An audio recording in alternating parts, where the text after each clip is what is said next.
Hey, welcome to my desktop.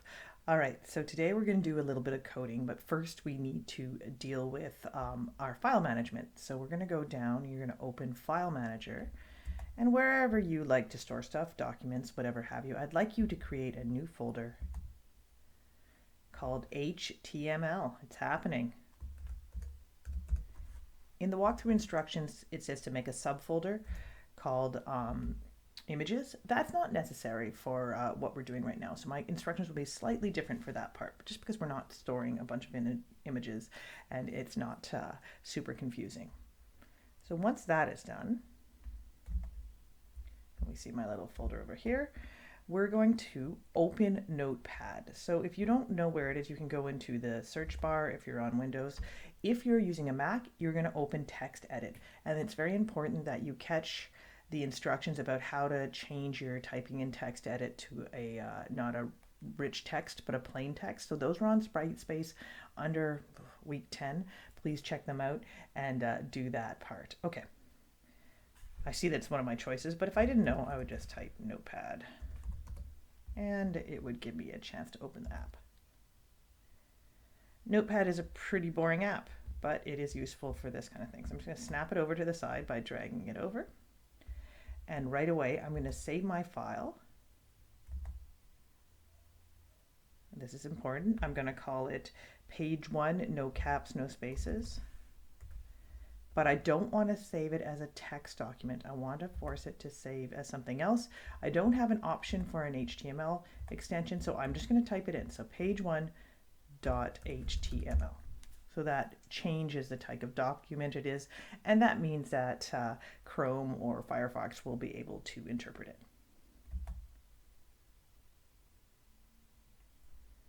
All right. I've reopened File Explorer, and what I want to do now is open page1.html again, but I'm going to open it with the browser. So in order to do that, Mac double-click, Windows right click, and you should get a drop down menu, and we don't want to hit just open because I would open it in Notepad. It's already open in Notepad. I want to hit open with and then pick your browser. So I'm going to say Google Chrome.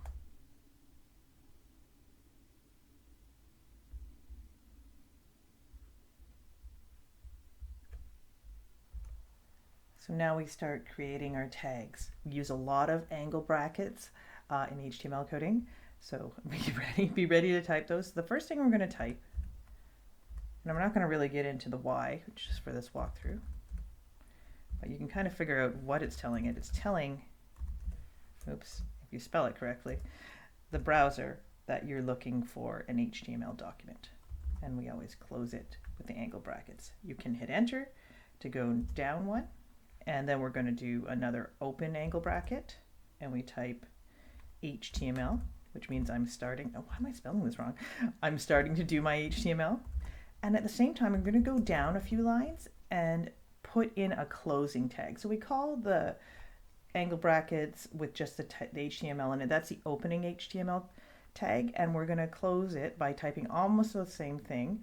But it'll be open angle bracket, the slash right beside it on the keyboard, and then we type the HTML. So that's a closing bracket. So it tells me I'm done. Everything I want to create is going to go between the opening HTML and the closing HTML. Now you can do headings, lots of really cool stuff. We'll talk about this in class a bit, but we're just going to get right to it.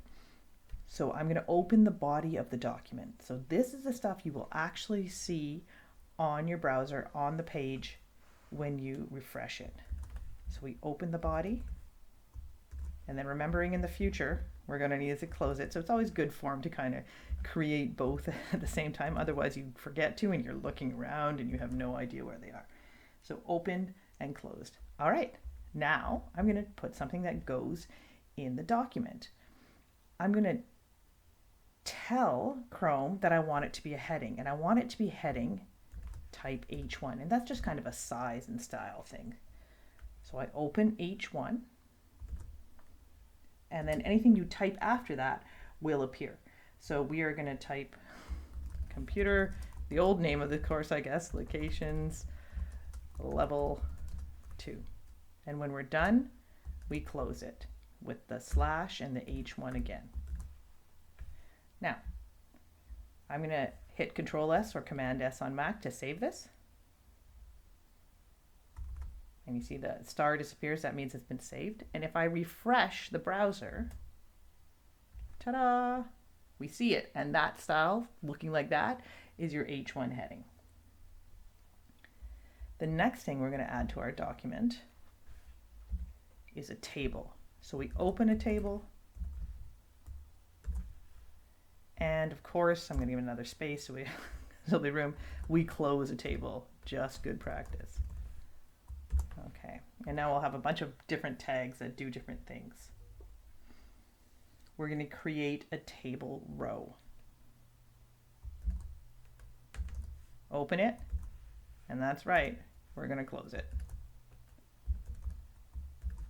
Okay, you can work vertically with this, or if it's better for you, sometimes I work horizontally depending on how long and crazy the strings get. So for now, maybe I'll work in one line because it kind of visually looks like a table row when I do that. So I have a table with one row right now. If I hit Control S and I refresh, will I see anything? Nope, because that table has no borders. It has no content, so it just looks like the same as it did before, but it has changed. So let's make it so we can see something. Within our table, we're going to create a cell, and the tag for that is TD. So we open the cell, and I'm going to close it, but hopefully I'll remember. I'm going to type the contents. I'm going to type class activities in, and then I'm going to close the cell with the /TD. And maybe I'll fix my typing because, like I said, this is not my forte, typing. I save it, Control S or Command S. I refresh and I see what's going on. So I love to refresh almost constantly, have the both pages open, always refreshing. We're going to continue adding, and we will do, oh, we're not going to do it on this row. We're going to make another row. All right, so here's the thing. You can type this all again. A lovely feature, or something that people always do in their coding, cut and paste, copy and paste. Because I'm going to make another table row. Things will change. I'll have to back up. So I'm copying and I'm pasting, just using Command or Control C and Command or Control V. And I want something to say, it to say something different. So what are our class activities? I'm going to put MS Word. But I want another cell in this row. So after, I go over to after, and then I open another cell, TD, same thing. And this cell is going to say MS Excel. So what you want it to say in between the opening and closing tags. All right, Control S and refresh. There we go. I'm going to copy this again because my next row will also have two cells.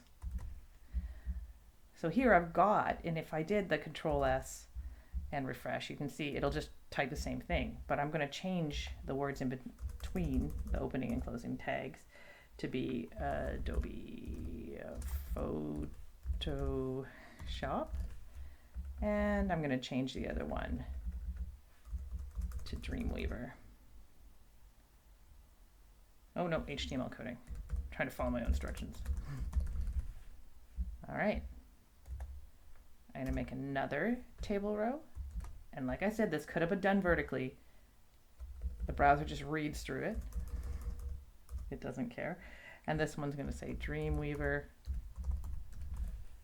And then we're gonna change the Excel in this one to file management, which is something I don't feel we did. Well. Got it in the last course. All right, Control S, Command S to save, refresh. There we go. It looks terrible. That's fine. We're going to start another table row. I'll type it this time. And we're going to open a cell. But this time we're going to do something different. So in order to get this to work, what you'll need to do is download the user file or any picture, get any picture you want, and put it into that HTML file that you created at the start of this walkthrough. That means the browser will know where to look for the image. So when we want to add an image, we do an image search, src, and if it's in our same folder as the page1.html, you don't have to put anything else. It's quite nice. So we are going to write the name of the image, which is user.jpg. So the whole thing goes in. Okay. And what I forgot to do is put a little opening tag for that. So this is not text. I don't want it to say image cert equals user.jpg. I want it to do something. And then we are going to close our cell and close our row. Save it, refresh it. Oh, there's my dog. And it looks crazy, but it's because I've got it thing. So our dog right now is only in one cell, so it's really stretched because the picture is of a certain width. It's really stretched the table out far. That's fine, we'll fix it later. I'd like to add a website link, and I'd like to add it right under my header. So I'm going to go back up to the header, click my cursor and hit enter to get a new row. And I'm going to use the p tag, which is paragraph. So it's just going to write the words for now. Oh my goodness.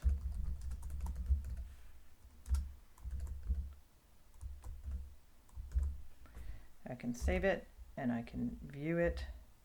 And I see, whoops, because I moved it over. There it is. Algonquin College link, super not exciting at this point.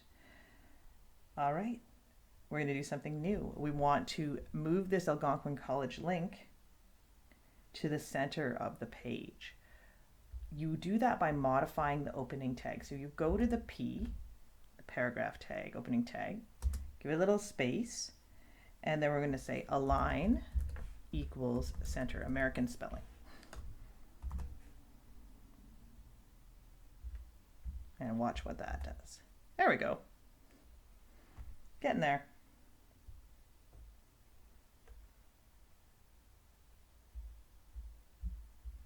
Now we're also going to create a link.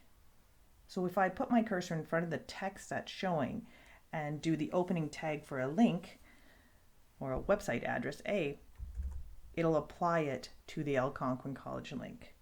So I'm doing a href equals, so that's telling it to look for this address, and you do the http, but no, and the colon, but you don't have to deal with the backslashes, www.algonquincollege.com.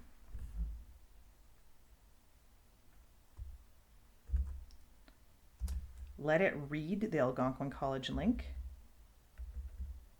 close the address, that tells it it ends there, and then the paragraph closes still there. So Control S, refresh, and if you were to click on this,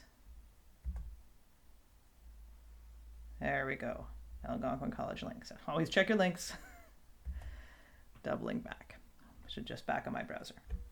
So now we're going to mess with our tags to do some modifications. First, I want to center the heading. So I go up to the heading tag. I got to go back over here so I can see it all. My one line got really long.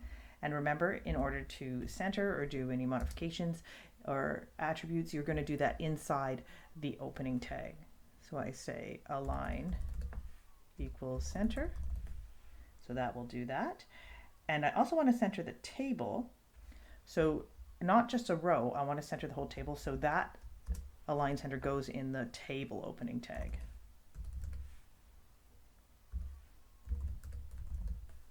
Okay, save it, check it out. Okay, it's hard to see at this point once again because it's all got that crazy dog in the way, but it'll get better. We're going to make some more changes to the table. So I'm in the table opening tag, one over from align center. I'm going to add a border. And that 2 just tells me about how the border looks, what the width is. You can change the number to see what happens. And then I'm going to mess with the width of the table. I'm going to say it has to be 600 pixels wide. Okay, save it, view it. Okay, we've got a border, looking a little better. And we've got a really, really small second column because of the dog still. Don't worry, we're going to fix it. And we're going to fix it with merging and centering. So that convenient button in Word or Excel is much more irritating in HTML. So I want to take the class activities and merge and center that one. So I go up to the cell. So I'm altering the cell, not the row itself. I'm going to type call span, so spanning 2 columns. Call span equals 2. Save it, view it, and we should see class activities go there.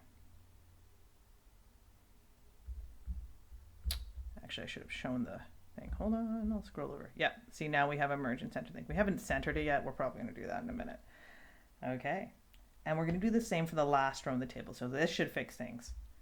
So we're down to where the image is. So if we do that, call span equals 2, spanning 2 columns, we'll see everything sort itself a little more beautifully. And if we scroll over, oh, didn't spell call span correctly. Watch your spelling. Won't work if you don't spell things. Right? Save it, and always remembering to save. There we go. Much better, much better. So the dog is taking up the entire table, and things look way better. Now I will center my class activities, the first row, by modifying the opening tag, the TD, the cell opening tag, and we're just going to add in that handy align equals center. Checking. Nice. And there's instructions to do it with a picture, the last row as well, but my picture's so big it doesn't really make a difference.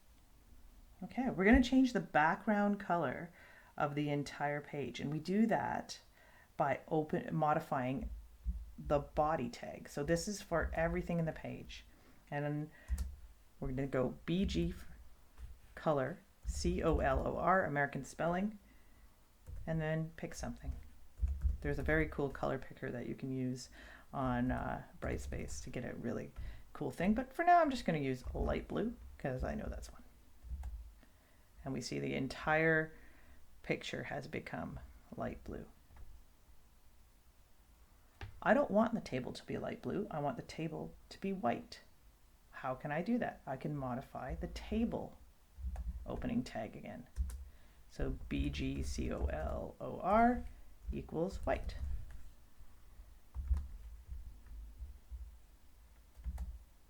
Why did that not work?